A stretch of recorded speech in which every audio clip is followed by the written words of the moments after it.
राधे राधे कृष्ण कन्हैया, गोपाल प्यारो मुरली बजैया।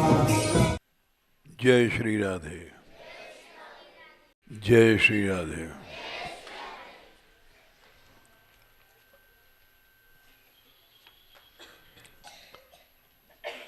अनन्यता में संकीर्णता आने से अपराध होता है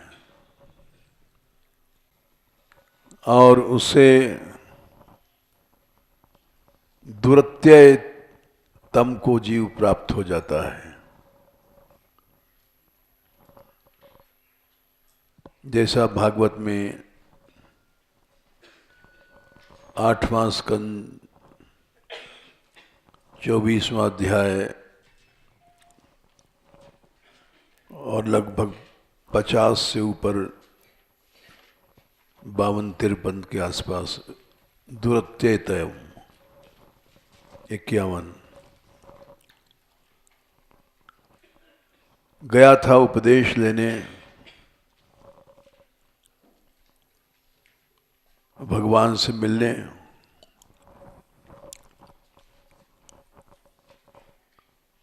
और वहां से ऐसी नाव डूबी कि कभी भी पार नहीं होगी।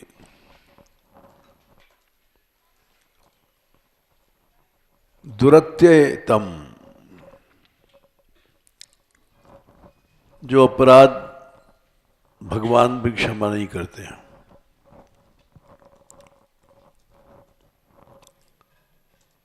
और भगवान का क्षमा तो दूर क्रोध का पात्र हो जाता है। ये अपराध भक्त कर कर ही राम रोष पावक तेज रही।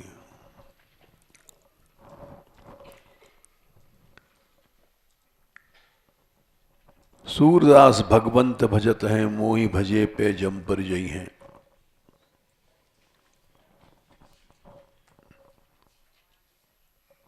ऐसा नहीं कि केवल सूर तुलसी ने ही कहा है, रसकों ने भी कहा है, बिहारी देव जी ने,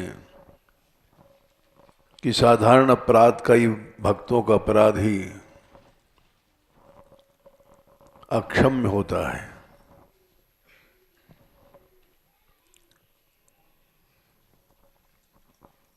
और यही चल रहा है। हर आदमी अनन्यता लेकर के व्यक्ति को संकीर्ण बना देता है।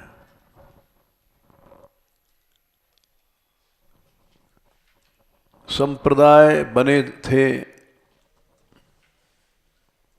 भगवत भावों की सिद्धि के लिए। उसमें जब संकीर्णता हम लोगों ने घुसा दिया, ये जीवकृत अपराध है। हर्ष विषाद ज्ञान अज्ञाना जीव धर्म अहमित अभिमाना, जीव धर्म हमने घुसा दिया। राग द्वेष, और ऐसा घुसाया कि कभी निकल नहीं सकता।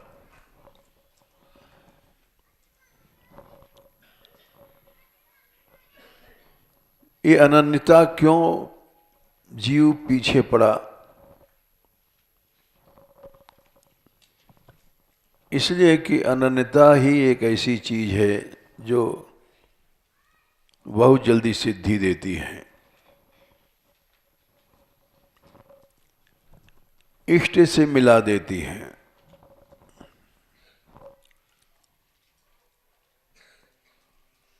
यही उपदेश ध्रुव को उसकी मां ने दिया था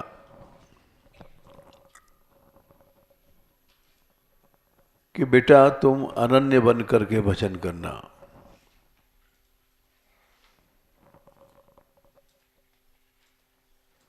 चार 8 तमेव वत्साश्रय भृत्य वत्सलम, 22 4-8।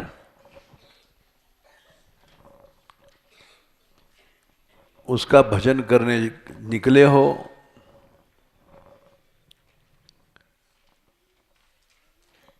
उसको तो बड़े बड़े मुमुक्षु लोग ढूंढ रहे हैं, तुम तो छोटे से बच्चे हो। इसका भाव यह है कि जिसको बड़े बड़े मुमुक्षु लोग ढूंढ रहे हैं, जिसके चरण चिन्हों को, उसको तुम ढूंढ रहे हो। हाथी बही जाए गधैया था मांगे। बोले कोई बात नहीं, अनन्य को भगवान बहुत जल्दी मिल जाते हैं। अनन्य भावे निज धर्म भाविते मनस्य अवस्थाप्य भजस्व पुरुषम।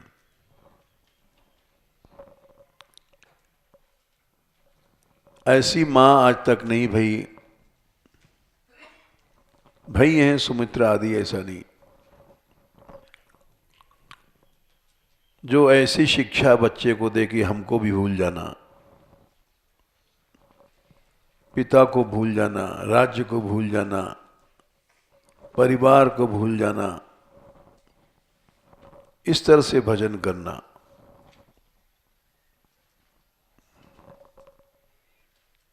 तो इसलिए लोग अनन्य बनना चाहते हैं,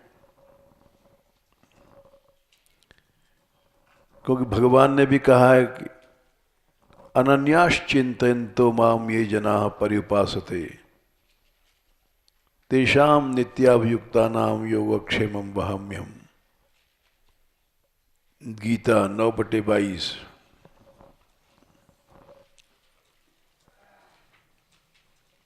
अनन्य के तो भगवान योग के, क्षेम के सब कुछ धारण करते हैं।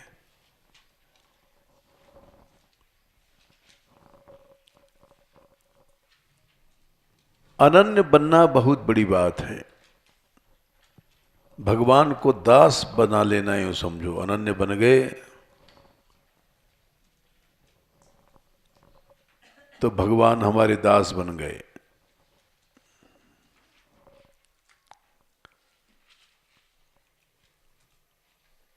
और कोई मेहनत नहीं, नाति प्रयासो सुर बालका हरे रूपासने स्वे हृदय छिद्र वत्सतः। प्रहलाद जी ने कहा कोई भगवत भजन में कष्ट नहीं है। कोटि प्रयासो सुर बालका हरे रूपासने स्वे हृदय छिद्र।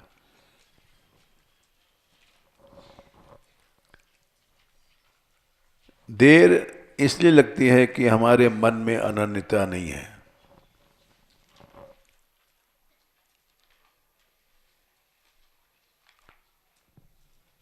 अनन्य बनने के पहले वासनाएं हटा लो। नारद जी ने प्रचेता गुणों को शिक्षा दिया 4 स्कंद के आखिरी अध्याय में। अपहत सकलैषणा मलामन अविरत एधित भावनोपहूतः निज जन विषकत्वम आत्मो यन्न सरति क्षिद्र अक्षर सतामे। ये क्षणाएं,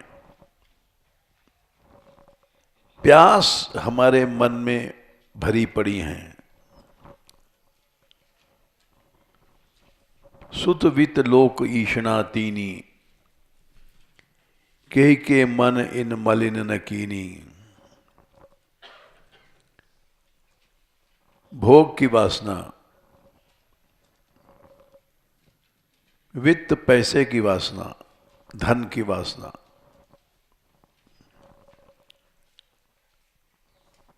कुबेर जैसा भी धन हो जाए तब भी मनुष्य प्यासा रहता है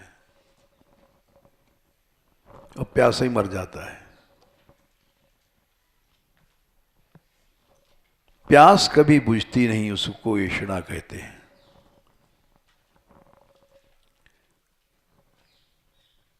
मरने के साथ जाती है और अगले जन्म में वैसे के वैसे मिल जाती है प्यास।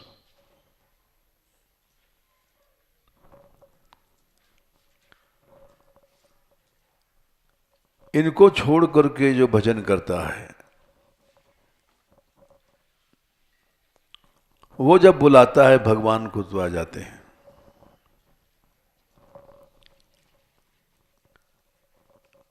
निज जन वशगत्वम, अपने जन के अधीन हो जाता है भगवान।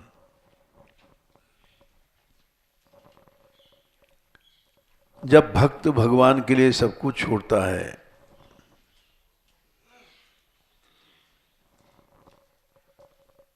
तब भगवान उसका दास बन जाता है।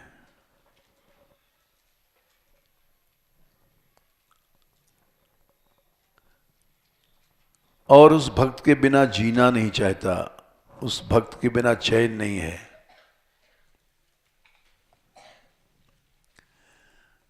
भक्त बिरह कातर प्रभु डोलत, पाछे लागे लागे, सूरदास ऐसे स्वामी को पीठ दें स्वभागे।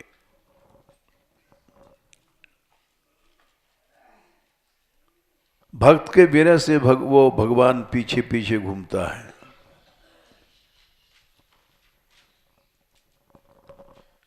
विरह में घूमता है, जैसे राम सीता के लिए रोते रहे।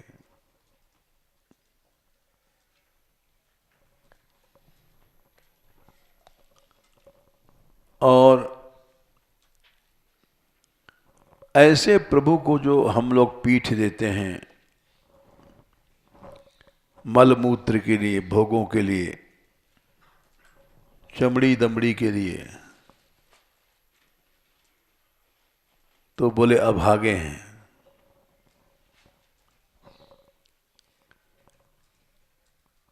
जो चीजें विष हैं, विष के लिए अमृत भगवान को छोड़ दिया।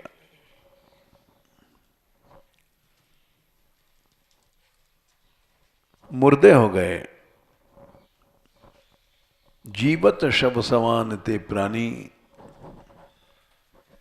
जिन्हें हरि भगत हृदय नहीं आनी।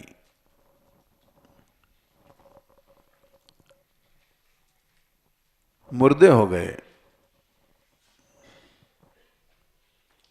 क्योंकि विष के लिए अमृत को छोड़ दिया।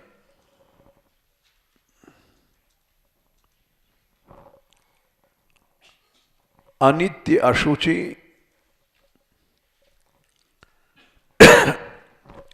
अनित्य के पीछे नित्य को छोड़ दिया। अशुचि, अपवित्र चीजों, मलमूत्र के पीछे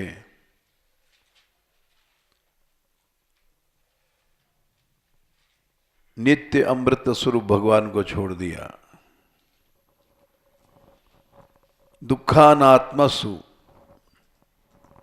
दुख के पीछे सुख को छोड़ दिया, अनंत सुख को। संसार में देख लो जितने भोगी लोग हैं, ये बुढ़े क्यों भये? भोग से।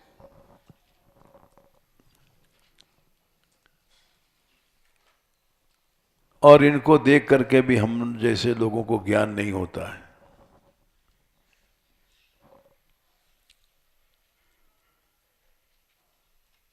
भोगा न भुक्ता वयमेव भुक्ता,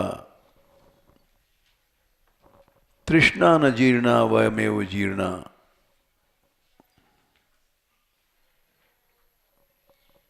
कालो न यातो वयमेव याता,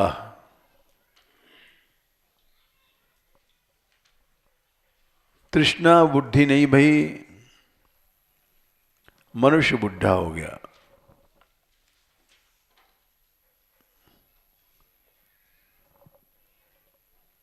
ये सब उल्टी बातें भई, इसी का नाम अविद्या है।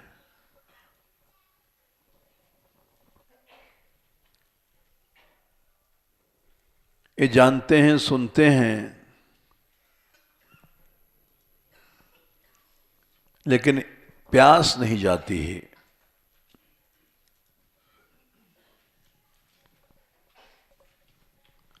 प्यासों का ऐसा भयानक रूप है। एक पद में सूरदास जी लिखते हैं, एक कुत्ता है, लंगड़ा है, उसके कान कट गए हैं, सिर में घाव जब हो जाता है कुत्ता मरता है, जीता नहीं है, क्योंकि और जगह घाव तो जीभ से चाट लेता है। उसके जीभ में प्रभु ने ऐसा मलहम लगा दिया कि अपने घाव को बिना दवा के, बिना ऑपरेशन के चाट के दूर कर लेता है। सिर में घाव होता है तो सिर को नहीं चाट पाता, फिर मर जाता है।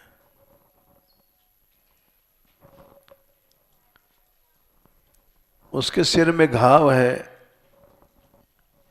भग्न भाजन कंठ कृमि, गले में कीड़े पड़ गए हैं। अंतिम अवस्था है, लेकिन कुतिया को देख करके पूंछ हिलाता है, चू चू करता है।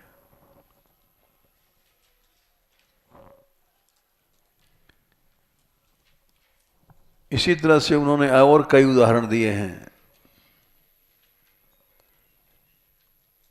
बकरे को सिर काटने के लिए एक बधिक ले जा रहा है, उसके पहले बकरे को खूब खिलाते हैं, मोटा रहेगा तो खूब मांस मिलेगा। खूब खा रहा है बकरा, और ये पता नहीं कि थोड़ी देर में सिर कटेगा।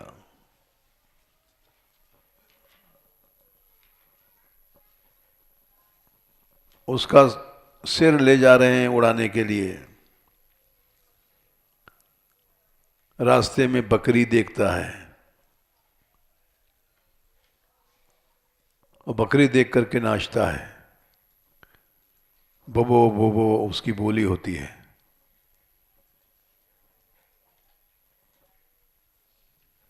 करता है। और भी कई उदाहरण दिए हैं। जीव मात्र मरणासन्न है, लेकिन वो भगवान को नहीं पकड़ेगा, अपनी प्यासों को पकड़ता है।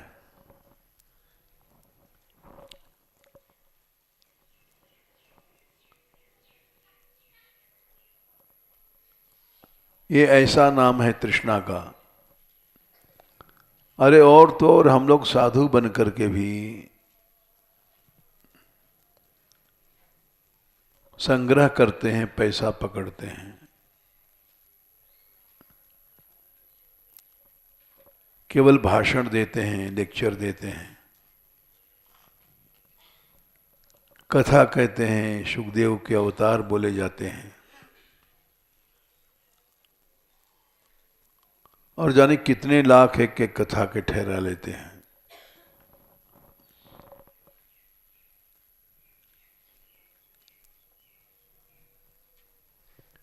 दिन रात हम यहाँ जब आए थे तो कुछ बच्चे आते थे संगीत सीखने, रास के।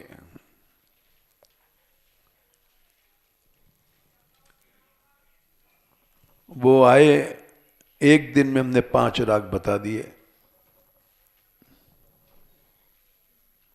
तो बड़ा आश्चर्य हुआ। बोले महाराज, हमने 1 साल तक स्वामी जी की सेवा किया, 1-2 राग उन्होंने बताए, आपने तो एकदम से इतना खजाना दे दिया। हमने कहा भाई हमने तो इसलिए बताया कि तुम जल्दी सीख के चले जाओ, हमारा भी समय बचे, तुम्हारा भी बचे। उनके पास समय बहुत होगा।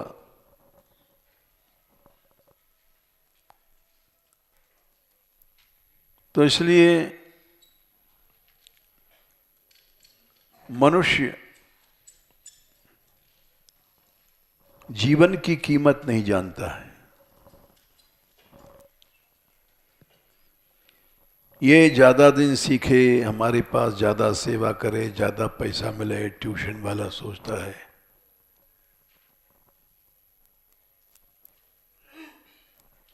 उसी तरह से धर्म को व्यवसाय बनाने वाला सोचता है। ये सब क्या है? अविद्या है, विकृतियां हैं।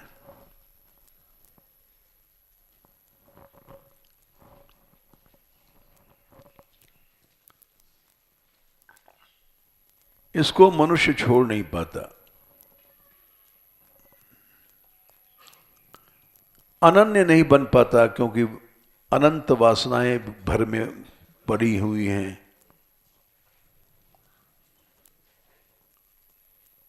किसी का बेटा बीमार, किसी की माँ बीमार, किसी की बहू बीमार।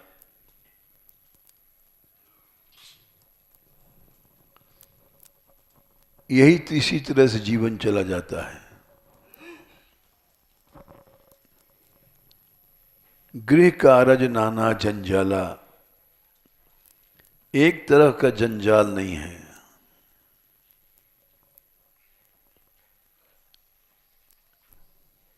बेटा हुआ, ब्याह हुआ, समधी बने, अब लंबा परिवार है उसके ससुराल में।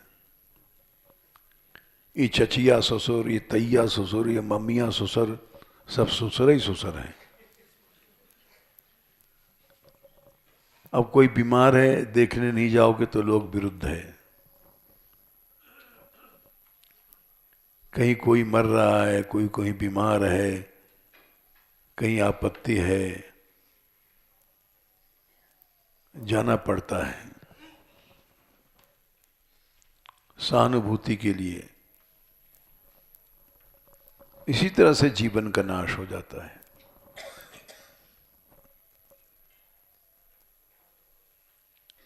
बिना अनन्य भय भजन नहीं हो सकता। न हुआ न होगा।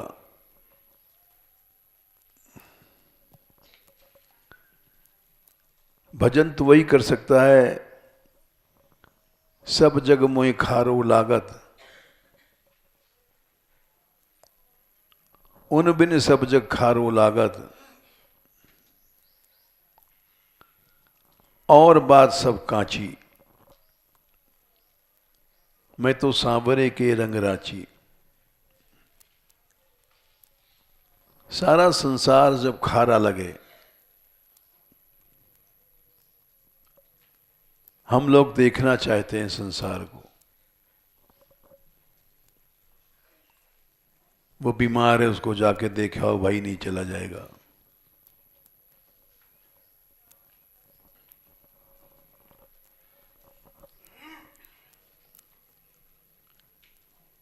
साफ साफ कह दिया मीरा ने कि मेरी कोई मां नहीं, कोई पिता नहीं, तात मात भ्रात बंधु आपनो न कोई।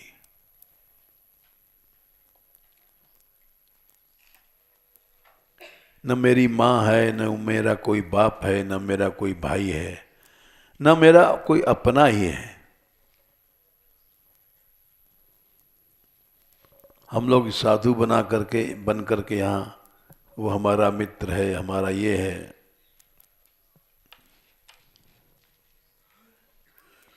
अनन्य नहीं बन पाते। लोग धर्मों में फंस जाते हैं। सबसे पहले गोकर्ण ने लोक धर्म छोड़ने की शिक्षा दिया था। धर्मम भजस्व सततम त्यज लोक धर्मान। ये धर्म है।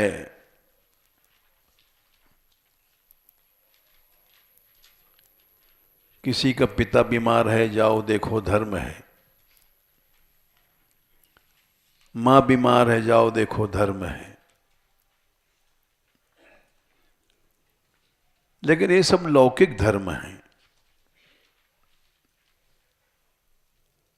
त्यज लोक धर्मान, छोड़ दो लोक धर्मों को।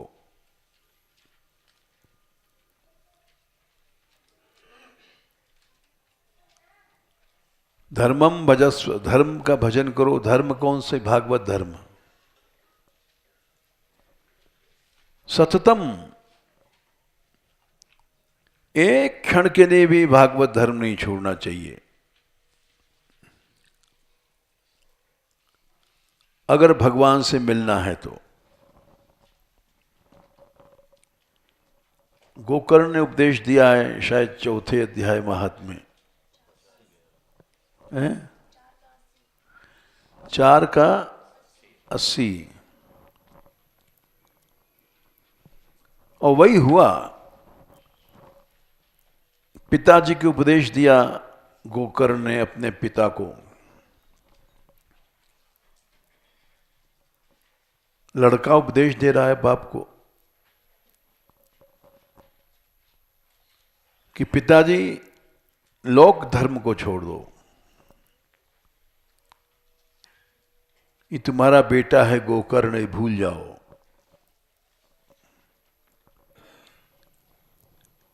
जब तक तुम इसको नहीं भूलोगे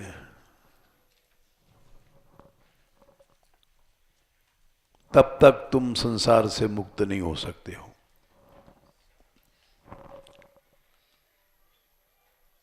ये दुनिया कहाँ है, किधर है, कैसी है, ये सब छोड़ दो।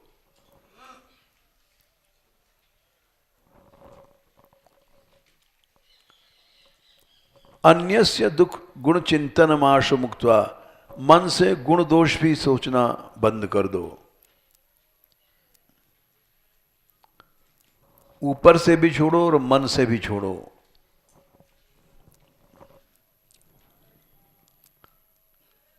ऐसा नहीं करोगे तो तुमको इस संसार से मुक्ति नहीं मिलेगी।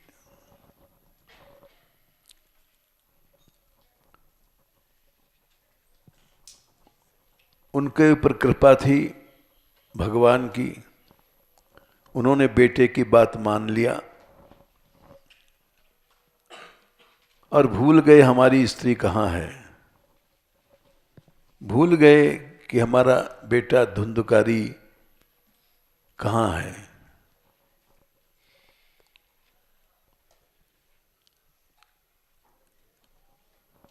और उनको भगवान मिले। दशम आप पाठात, दशम स्कंद के पाठ से ही भगवान मिल गए। कब मिले? जब वो अनन्य बन गए। न कोई हमारा बेटा है, न कोई स्त्री है। जंगल चले गए, स्त्री उनके साथ नहीं गई। स्त्री की ममता बेटे में थी, धुंधकारी में। वो नहीं गई बेचारी, अभागिन थी। पति को भगवान मिले क्योंकि पति उनका अनन्य बन गया था।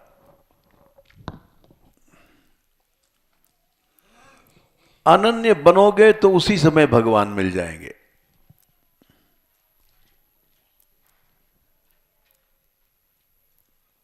अरण्य कांड में, तीसरे कांड में, रामायण में एक भगवान की प्रतिज्ञा है, जैसे गीता में है, अनन्याश्चिन्तयन्तो माम ये जनाः पर्युपासते। तुम अनन्य बनो और मैं तुम्हारा नौकर बना। तुमको कमाई करने की कोई जरूरत नहीं, सब कुछ मैं पूरा करूंगा। तेषां नित्याभियुक्तानां योगक्षेमं वहाम्यहम्।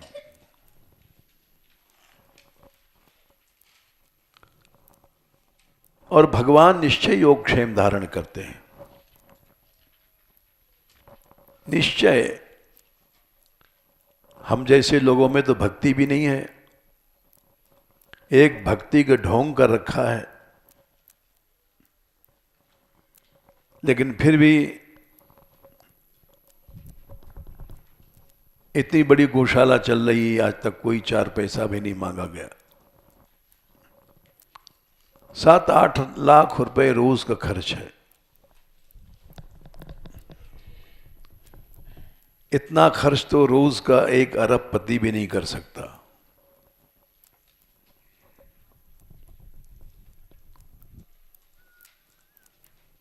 डेढ़ 150 बच्चे हैं, लगभग 100 लड़कियां हैं।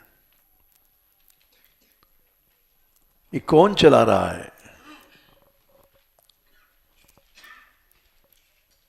सब अच्छे खा रहे हैं, अच्छे पहन रहे हैं।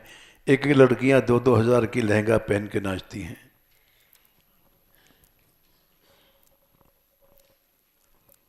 और गृहस्थ में होती तो इनका खर्च भी न चलता। नाच क्या, नाचना गाना तो क्या, भूल गए रंग रंग भूल गई हेकड़ी, 3 चीज याद रही नौन तेल लकड़ी।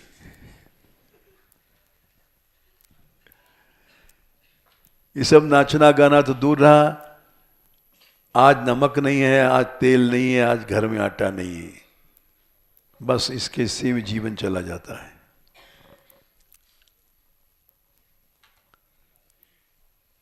दिन रात मनुष्य कमा रहा है और पूरा नहीं पड़ता है, क्योंकि भगवान से विमुख है।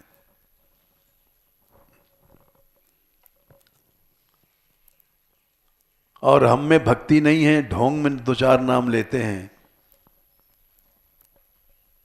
फिर भी जाने कितने करोड़ों रुपए महीने का खर्च है।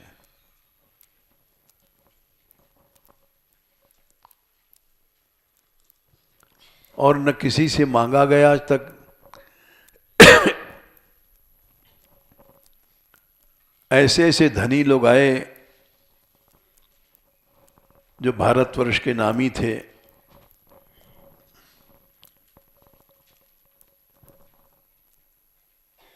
और चले गए, मांगा नहीं गया किसी से।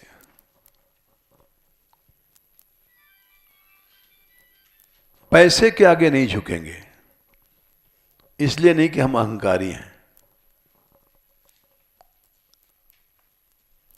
शीस नभय ब्रजराज बिना, वह शीस ही काट कुआ किने डाराऊ। पैसे के लिए जो सिर झुकता है उस सिर को काट डालो। भोग के लिए झुकता है किसी स्त्री के आगे मलमूत्र के लिए, उस सिर को काट डालो। ये मीरा ने कहा है। पल काटो सही इन नयनन के, उन आंखों को फोड़ दो जो भोग भाव से किसी स्त्री को देखती हैं, या कोई स्त्री भोग भाव से किसी पुरुष को देखती है। उसकी पलकों को काट डालो। यह है अनन्य। इसीलिए मीरा ने कहा था, मेरे तो गिरधर गोपाल दूसरो न कोई, दूसरा कोई न था, न है, न होगा।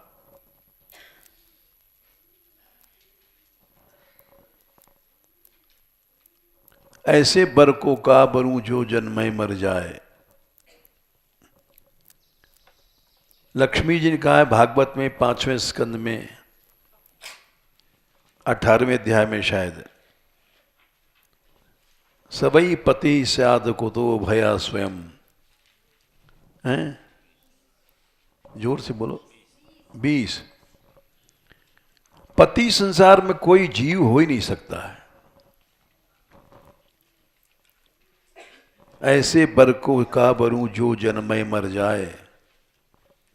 अकुतो भय पति होना चाहिए, जिसको न काल का भय है, न कर्म का भय है, न मरने का भय है, न मुसीबत का भय है, न दरिद्रता का भय है, न बीमारी का भय है। वो दूसरे की रक्षा कर सकता है। वो केवल भगवान है।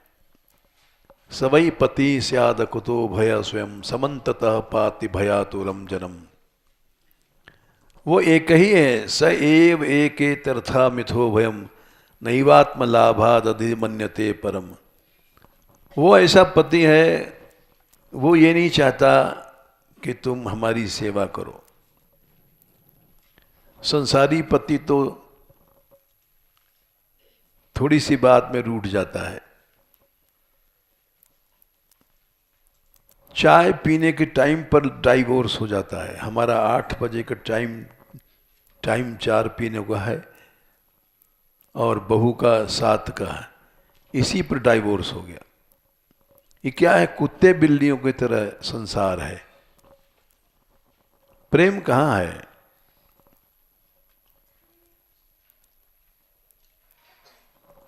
रुचि नहीं मिली, खत्म प्रेम।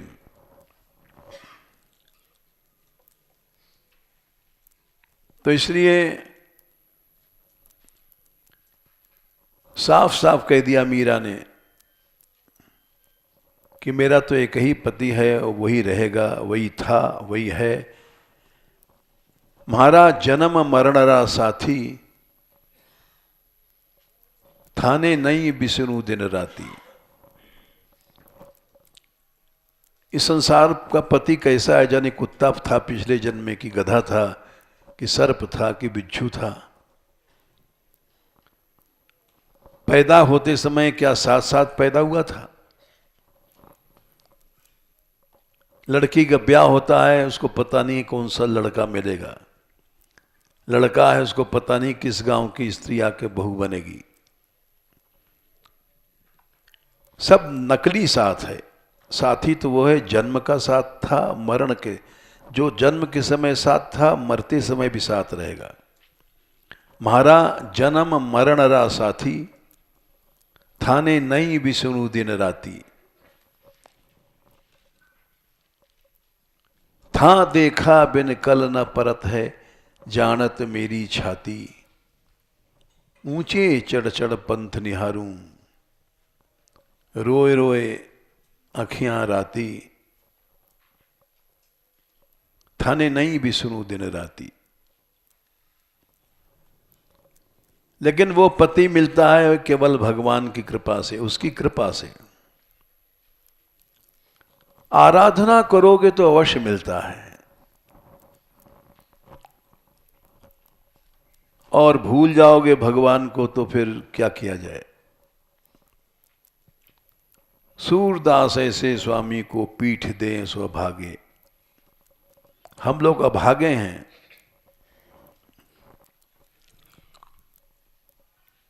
सवेरे से उठे, चाय बनाओ, ये बनाओ, वो बनाओ। एक सिक्सोली की लड़की थी बेचारी, उसका ब्याह हुआ था किसी बड़े आदमी के यहां।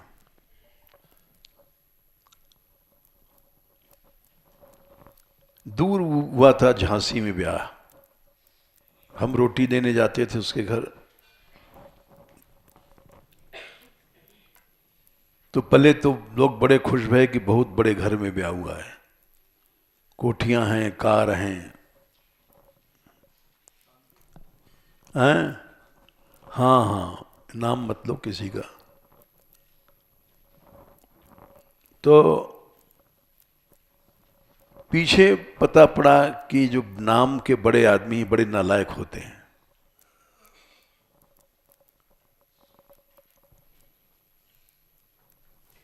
चूल्हे पे रोटी बन रही है, अगर जरा भी उसमें कुछ सिकाई उनके पसंद की नहीं भाई, या रोटी ज़्यादा सिक गई या कुछ हो गई, तो यूं फेंक देते थे।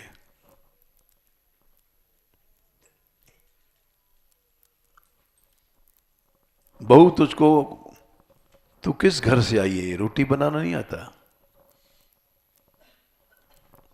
वो थर थर कांपती रहती थी कि जमराज है, पति क्या है, जमराज है।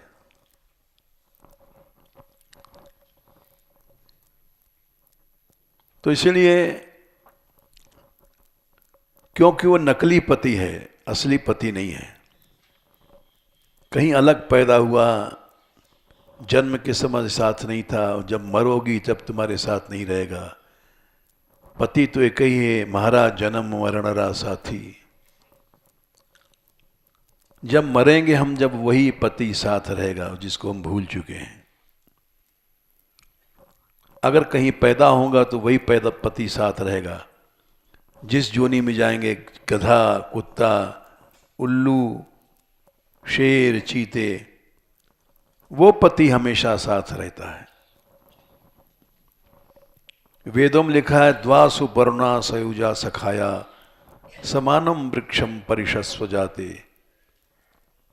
दो पक्षी इस हृदय में बैठे हैं शरीर रूपी वृक्ष पर। तयोरन्य पित्पिलम स्वादवत अनशनन यो अभिचाकशीति। एक तो पक्षी भोग भोगता है, खाता है। दूसरा जो नहीं खाता है वो प्रकाशित है, वो है ईश्वर। और जो खाता है, फलों को भोगता है, वो है जीव। हर हृदय में दो पक्षी बैठे हैं, जीव और ईश्वर। अनंत जीव हैं, सबका एक ही पति है और सबके साथ जन्मता है, सबके मरते समय रहता है। हमारे तुम्हारे शरीर में जितने जीव हैं, इतने दुनिया में आदमी नहीं होंगे। बैक्टीरिया जीवाणु को कहते हैं। एक तालाब में जितने मच्छर होंगे, उतने दुनिया में आदमी नहीं होंगे। अनंत जीव हैं और उन सब का साथ देने वाला एक ही परमात्मा है। लेकिन जीव परमात्मा को भूल गया। जब ते देह गे निज दान्यों, क्या है पद? तब ते जीव हरते बिलगान्यो, जब ते देह गे निज जान्यो। इस शरीर को हमने अपना घर समझ लिया है, भगवान से अलग हो गए, भूल गए।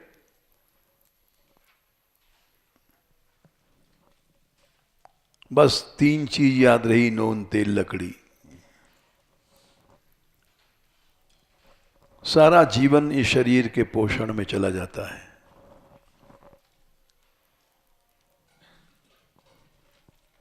अनन्य बनना जरूरी है। भगवान राम के विषय में अरण्य कांड में कहा है, 10वें दोहे के आसपास, एक बान करुणा निधान की, सो प्रिय जाके गति न आन की। अन्य गति जब नहीं है हमारी,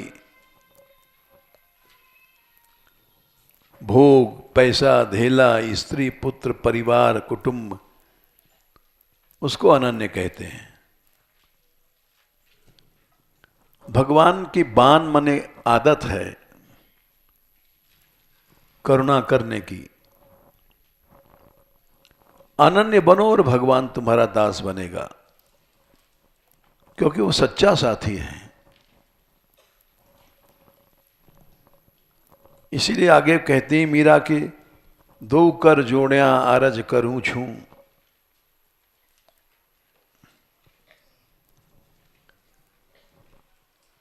मैं केवल तुम्हारी अर्ज प्रार्थना कर सकती हूं,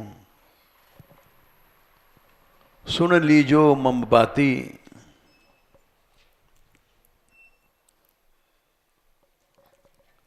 ये झूठा संसार, इसमें हमारा मन फंसे। झूठा कुलरा नाती, मारा जन्म मरण रा साथी, थाने नहीं भी सुनू दिन राती।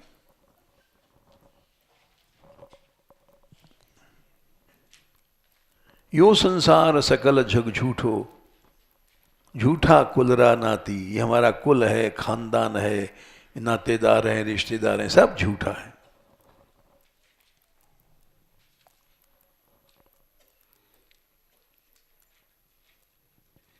इस झूठ के पीछे मनुष्य सत्य को भूल जाता है।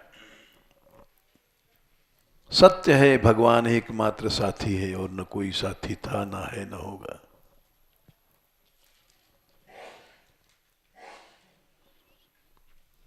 तो इसलिए अनन्य बनने की दृष्टि से जीव निकलता है।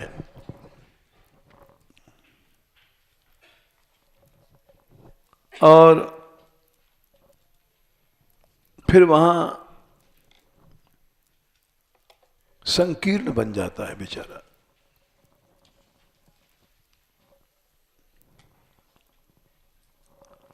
हम जैसे अनजानी लोग उसको संकीर्ण बना देते हैं।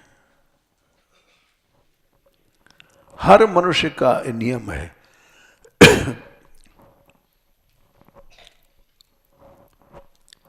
एक पद में कबीरदास लिखा है, संसार में हर आदमी अपनी अहंता का भूखा है। मां है, बाप है, पति है, स्त्री है, कोई भी है। एक पद में कबीरदास लिखते हैं, मन फूला फूला फिरे जगत में कैसा नाता रे। मनुष्य बड़ा खुश है, ये मेरी मां है, मेरा बाप है, मेरी स्त्री है, मेरा पति है। ये सब झूठे संबंध हैं। मात कहे ये पुत्र हमारा, बहन करे कहे या भाई, नारी कहे या पति हमारा, हंस अकेला जाई। जीते जी मां कहती है मेरा बेटा है, बहू कहती है मेरा पति है, भाई कहे वीर मेरा, मेरा भाई है, बाप कहता है मेरा बेटा है। और सब चाहते हैं मेरी ही बात मानी जाए। घर से अलग हो जाते हैं, क्यों? मेरा पैसा है, मेरा भाई है, मेरी आमदनी है। मां को भी छोड़ देते हैं लोग। घर घर ही नाटक हो रहा है नारकीयता का।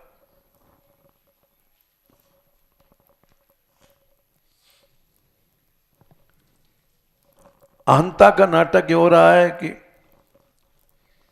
जिसकी बात नहीं मानो, मां कहेगी नालायक लड़का पैदा हुआ है, बहू की बात मानता है।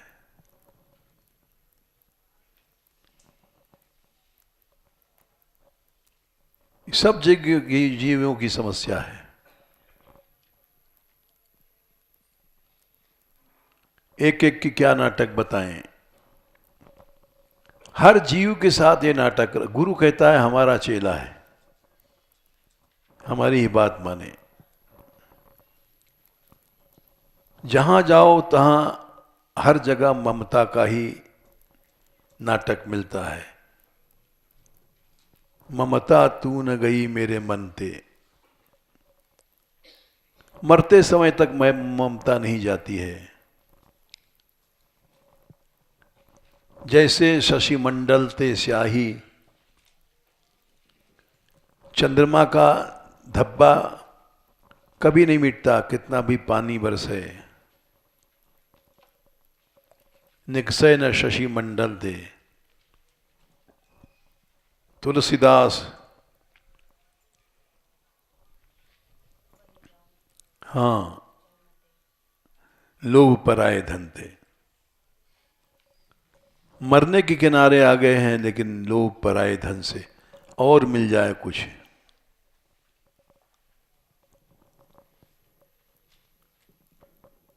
किसी का भी हिस्सा हो हमको मिल जाए,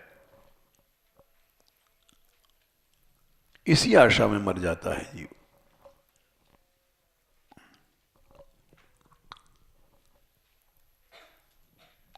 इसलिए अनन्य नहीं बन सकता। संसार में जब तक ममताएं इधर उधर बटी हुई हैं, ममता माने मम माने मेरा, ये मेरापन जब तक तुम्हारा संसार में बटा हुआ है, कहां कहां है जननी जनक बंधु सुतदारा। सुंदरकांड में 48। ये मेरी माँ है, बचपन में सीखा। ये मेरा पिता है, बड़ा हुआ। बंधु मेरा भाई है, सुत मेरा बेटा है, दारा स्त्री है मेरी, हैं? ये मेरा शरीर है, तन, ये मेरा पैसा है, तन धन, ये मेरा भवन मकान है, ये सुहृद हमारा कुटुंब परिवार है। ये सब ममताएं बटी हुई हैं। सब ममताओं को इकट्ठा करके एक जगह भगवान के चरणों में लगा दो, यही अनन्यता। सब कर ममता ताग बटोरी, मम पद मन ही बांध बट डूरी। बोले क्यों? ये सब लौकिक धर्म है। इस संसार में थोड़ी देर के लिए हैं, फिर ये टूट जाएंगे। तुम जैसे मरोगे तो वो पेट पकड़ के मैया रोवे, बाह पकड़ के भाई, लपट झपट के त्रिया रोवे, हंस अकेला जाई। मन फूला फूला फिरे जगत में कैसा नाता रे। कबीरदास ने कहा कि सब नाते झूठे हैं, एक भी नाता सच्चा नहीं है।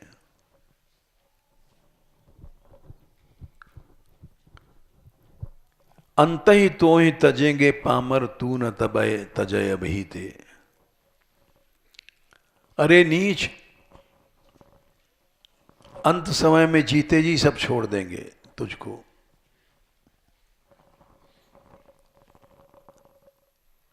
मरने के बाद तो छोड़ेंगे, जीते जी छोड़ देते हैं लोग। जीते जी शरीर छोड़ देता है। बुढ़ापा माने क्या? जरा, बुढ़ापा। चिता जलाती है मुर्दे को और जरा बुढ़ापा जलाता है जिंदे को। चल नहीं पाते हैं, पांव कमजोर हो गए, हाथ कमजोर हो गए, आंख कमजोर हो गई, कान कमजोर हो गए, सब अंग दिन पर दिन शीर्यन्ते इति शरीराणि। हर समय फट रहा है शरीर, नष्ट हो रहा है।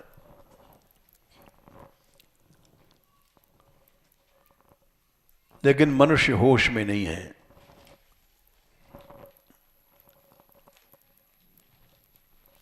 इसलिए भगवान से दूर हैं हम। अनन्य जब तक नहीं बनेंगे, भगवान की कृपा नहीं मिलेगी, सच्ची कृपा नहीं मिलेगी। तो भगवान सारे संसार का पालन कर रहा है। भोजनाच्छादने चिंताम वृथा कुर्वन्ति वैष्णवाः, योऽसौ विश्वम्भरो देवः स किं भक्तान् उपेक्षते। चोर को दे रहा है, डाकू को दे रहा है, सर्प को दे रहा है, सिंह को दे रहा है, भगवान सबका पालन करता है। और हम लोग भक्त बनते हैं, चिंता करते हैं।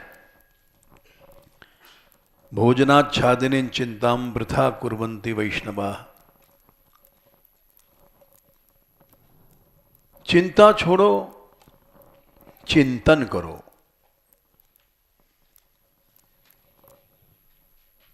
चिंता करोगे तो चिता खा जाएगी, जीवित को मुर्दा खा जाएगी।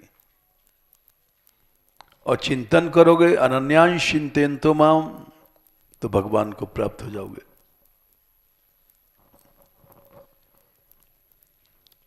चिंता से चिता मिल जाएगी, उम्र जल्दी घटती है।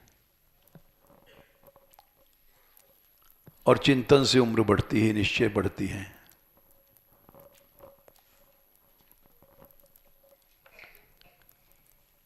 भाई भक्ति भक्ति तो बड़ा कठिन है। हम ये नहीं कहते कि भक्ति का एक अंश भी नहीं है, लेकिन चिंतन के प्रभाव होता है कि कछुआ अंडे को रख देता है समुद्र का कछुआ किनारे पर, और मीलों समुद्र में तैरने चला जाता है और उसके चिंतन से अंडा बढ़ता रहता है। दर्शन ध्यान संस्पर्शैर मत्स्य कूर्म विहंगमा। मछली दृष्टि से अंडे को बढ़ाती है, पक्षी हर समय उसको ऐसे स्पर्श करता है अंडे को। अपने अपने पालन का अलग अलग ढंग है। चिंतन से ही अंडा बढ़ता है। भाव शक्ति वो शक्ति है, अगर हम चिंतन करें लगातार तो कोई जरूरत नहीं है। अब यहां ये बच्चे इतने हैं, 150 लड़के हैं, क्या चिंता करते हैं अपने रोटी कपड़े की? दुनिया से अच्छा खा रहे हैं बेचारे। कल हमसे बोले पंडित जी की बच्चों को बड़ा कष्ट है। हमने क्यों? बोले हमको लाला ने बताया। हमने कहा भाई कष्ट तो नहीं होना चाहिए, हम तो मानगढ़ में समझते हैं हर आदमी सुखी है, लेकिन तुम कह रहे हो तो मान रहे हैं। बोले ये बेचारे शाम को दलिया खाते हैं, दलिया जल्दी हजम हो जाता है और भूख लगती है और वहाँ सवेरे देर में भोजन मिलता है, तो क्या ये भूखे नहीं रहते होंगे? तो इसलिए हमने कहा ऐसा क्यों हुआ? बोले रात में रोटी करना बंद हो गया और आपने बंद करवा दिया। रोटी ठोस चीज है। तो हमने कहा ये तो कोई बड़ा भारी कष्ट नहीं है, जल्दी आ जाते हैं, कीर्तन मिल जाता है, ये तो सुख है। भूख की दवा तो और है। बोले रोटी बनाते थे, छोटे बच्चे ज़्यादा काम करते थे और बड़े तो चले जाते हैं, तो छोटे बच्चे बेचारे लगे रहते थे। तुमने कहा अच्छा हुआ छोड़ दिया। अब दलिया में ऐसा करो कि चना डाल दो भिजो करके और खूब डाल दो, देखो रोटी से ज़्यादा ताकत आ जाएगी, ठोस है, बच्चों को कोई तकलीफ नहीं होगा और भजन भी मिल रहा है। ये तो लाभ हो गया कि उनको भजन मिल रहा है, कीर्तन मिल रहा है। संसार की सारी संपत्ति एक तरफ रख दो। तुम लोग समझो बच्चों, तुमको भगवान ने कितनी कृपा किया है। तात स्वर्ग अपवर्ग सुख धरी तुला एक संग, तूल न ताई सकल मिल जो सुख लव सत्संग। इस बात को इनको समझाया जाए, बजाय कि ये कहा जाए कि भूखे हैं। तुम लोग भूखे रहते हो क्या? बोलो।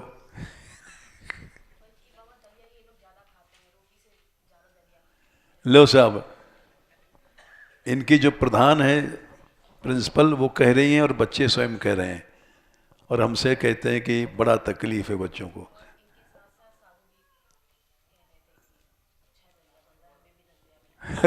लो साधु लोग भी दलिया मांगते हैं, अच्छा बनता है, और हमको कहते हैं कि साहब बड़ी तकलीफ में है सब समाज। लड़कियां भी पूछते हैं तो सब कहते हैं बहुत ज़्यादा मिल रहा है। लड़के भी कर रहे हैं सबके सामने, इसीलिए मुकदमा रख दिया, क्योंकि कोई ये नहीं समझे पक्ष कर रहे हैं। और हमने कहा अगर तुमको ये लगता है कि लड़के भूखे हैं तो सरल उपाय है, उसमें चना भिजो करके डाल दो उस दलिए में, सवेरे भिजो दो और मुलायम हो जाएगा और दलिया में पक जाएगा। फिर वो चना इतना गरिष्ठ होता है कि रोटी से भी ज़्यादा वजन हो जाएगा। इनको जो लाभ मिल रहा है, कीर्तन में आ जाते हैं, नाचते हैं, गाते हैं, एक क्षण का लाभ स्वर्ग के राज से बड़ा है। तात स्वर्ग अपवर्ग सुख। स्वर्ग माने इंद्र बना दिया जाए तुमको तो भी वो आनंद नहीं मिलेगा जो एक क्षण भगवान के नाम के कीर्तन में है। अपवर्ग माने संसार से मुक्ति मिल जाए तो भी वो आनंद नहीं है। स्वर्ग में अमर अजर होने में भी वो आनंद नहीं है जो भगवान के नाम में आनंद है। धरी तुला एक संग, तूलन ताय सकल मिल जो सुख लव सत्संग। इसको रामायण में नहीं, इसको लंकिनी ने कहा है लंका कांड में, सुंदरकांड में, जब हनुमान जी गए हैं 4 सुंदरकांड में 4, और एक घूंसा मारा है लंकिनी को, एक घूंसे से उसके होश उड़ गए। हनुमान जी का घूंसा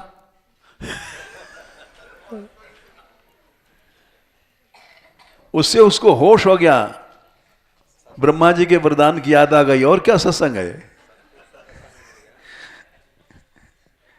बड़ा आश्चर्य है कि तुम पूछते हो जबकि सत्संग देते हो दुनिया में और दुनिया में सत्संग देने के बाद पूछते हैं सत्संग क्या है। अच्छा ठीक है, ईमानदार आदमी हो जो हाँ, सत्संग क्या है अभी बताएंगे। इतने भक्त बड़े हैं, इनकी हवा जो निकल रही है, गांव का गंवार आदमी भी सत्संग को जानता है।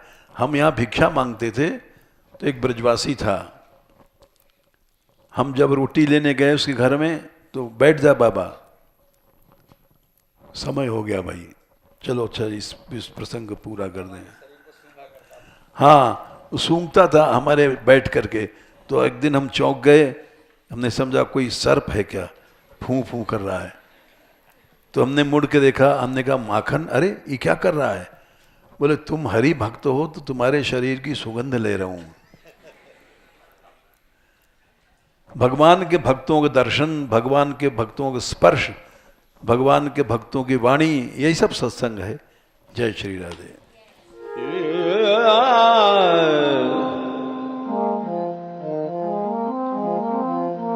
Yeah.